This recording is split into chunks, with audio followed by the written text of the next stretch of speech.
নিজেকে অন্য কারো মতো নয়, নিজেকে এমনভাবে তৈরি করুন যাতে অন্যরা আপনার মতো হতে ইচ্ছে করে। আসসালামু আলাইকুম, রেজানা লাইভ ব্লগে আপনাদের সবাইকে স্বাগত। দূরে এবং কাছে যে যেখান থেকে আমার ভিডিওটি দেখছেন, আশা করি সবাই ভালো আছেন। আলহামদুলিল্লাহ, আমরাও ভালো আছি। তো এই পরন্ত দুপুরে মধু মাছের মধু ফল খেতে কার না ভালো লাগে। তখন এই যে এইভাবে একটু লেবুর রস, কাঁচা মরিচ আর সামান্য একটু চিনি, লবণ দিয়ে জাম মাখা খেতে কিন্তু দুর্দান্ত লাগে। একটুখানি চিনি দিলে কি জামের যে একটা কষ্টা ভাব সেটা কিন্তু একদমই থাকে না। তো মার্শাল্লাহ, মধু মাসের মধু ফল সবাইকেও বেশি বেশি করে খাবার তৌফিক দিক, এটা আমার দোয়া রইল। আর এই সিজনাল ফলগুলোতে কিন্তু প্রচুর পুষ্টি, সবারই কিন্তু এই দেশীয় ফলগুলো বেশি বেশি করে খাওয়া উচিত।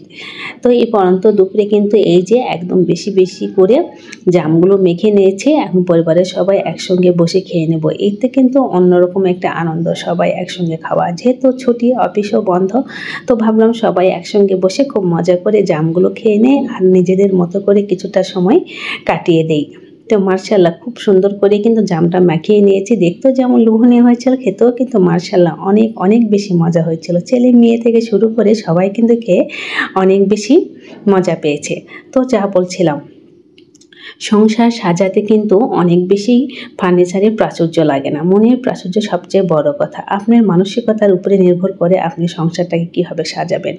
আমি একটি মাত্র উপকরণ দিয়ে কিন্তু আমার সংসারটাকে একদম ঝকঝকে সুন্দর করে আমার মনের মতো করে সাজিয়ে নিয়েছি। আসলে গাছ দিয়ে সংসার সাজাতে আমার কিন্তু ভীষণ ভালো লাগে। বেডরুম, কিচেন, ড্রয়িং, ডাইনিং সব কিছুতেই মনে হয় সবুজের একটুখানি ছোঁয়া থাক। সবুজ দেখলে যেমন চোখের একটা প্রশান্তি লাগে, মনেরও ভিতরে একটা অন্যরকম আনন্দ কাজ করে। আর সেই জন্য কিন্তু সব জায়গাতে আমি একটু করে হলো ইনডোর প্লান্ট থেকে শুরু করে যেভাবেই পারি একটু করে সবুজের ছোঁয়া রাখি। আসলে গাছ দিয়ে ঘর সাজাতে কিন্তু ভীষণ ভালো লাগে, দেখতেও কিন্তু অনেক সুন্দর লাগে। তাই আমি বলবো যে কার কী আছে সেটা না দেখে নিজে যতটুকু আছে ঠিক ততটুকু দিয়ে মনের মতো করে পরিপাটি করেও কিন্তু সংসার সাজানো যায়। এতে করে কিন্তু অন্যরকম রুচির একটা পরিচয় বহন করে। আসলে পরিপাটি সুন্দর গোছানো সংসার একজন গৃহিণীর কিন্তু সুরুচির পরিচয় বহন করে, আমি তো মনে করি তাই। তো এইভাবে কিন্তু সুন্দর করে বেডরুম, ছেলের রুম, কিচেন সবই মোটামুটি গুছিয়ে নিয়েছি।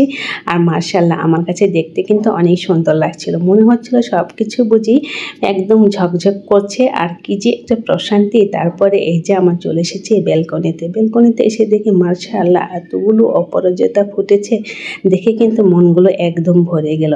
আসলে শুধুমাত্র গাছ দিয়েই কিন্তু আমি আমার কিচেন, বেডরুম, তারপরে এই ব্যালকনি সবগুলো সাজিয়ে নিয়েছি। কী যে সুন্দর লাগছে।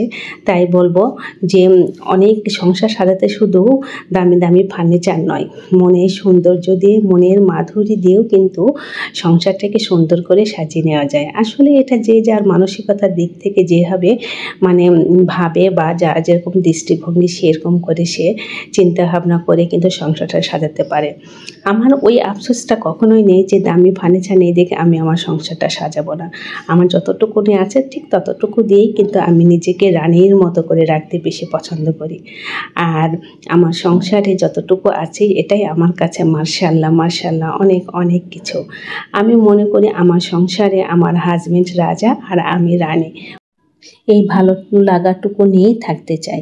তো ভিডিওটি একদম ছোট, স্কিপ না করে পুরোটা দেখবেন আর আমার ছোট্ট পরিবারের পাশে থেকে যাবেন। আজ এখানেই বিদায় নিচ্ছি। আল্লাহ হাফেজ।